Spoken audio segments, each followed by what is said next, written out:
आज हम हरित शैवाल यानी क्लोरोफाइसी का सदस्य जो सिलेबस में है वॉल्वॉक्स के जनन के बारे में पढ़ेंगे।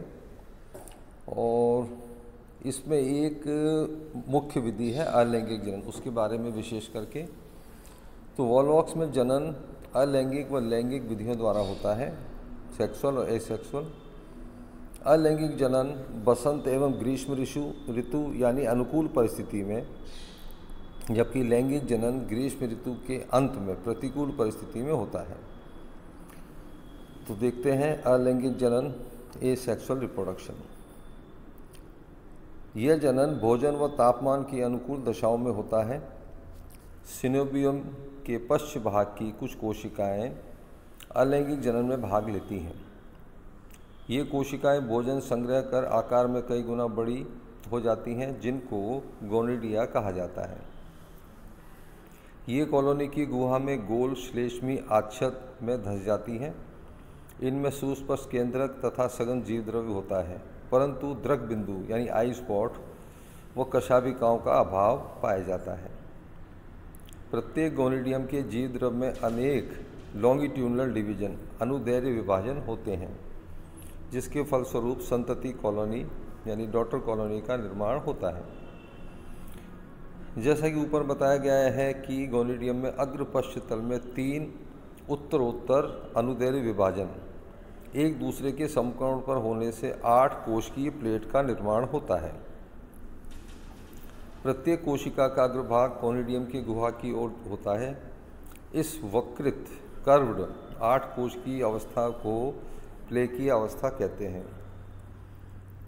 इन कोशिकाओं में एक और अनुदैर्घ्य विभाजन से 16 कोशिकाएं बन जाती हैं, जो एक खोखले गोलक के रूप में व्यवस्थित रहती हैं। इस गोलक के अग्र ध्रुव यानी एंटीरियर पोल पर एक छिद्र होता है, जिसे तुम्बका रंध्र अथवा फाइलोपोर कहते हैं। इन कोशिकाओं में निरंतर लंबवत विभाजन होते हैं तथा विभाजन तब तक जारी रहते हैं जब तक कि कॉलोनी की निश्चित संख्या के अनुरूप कोशिकाओं का निर्माण नहीं हो जाता। इस प्रकार विकास की किशोर अवस्था में कॉलोनी में कोशिकाओं की संख्या निश्चित हो जाती है।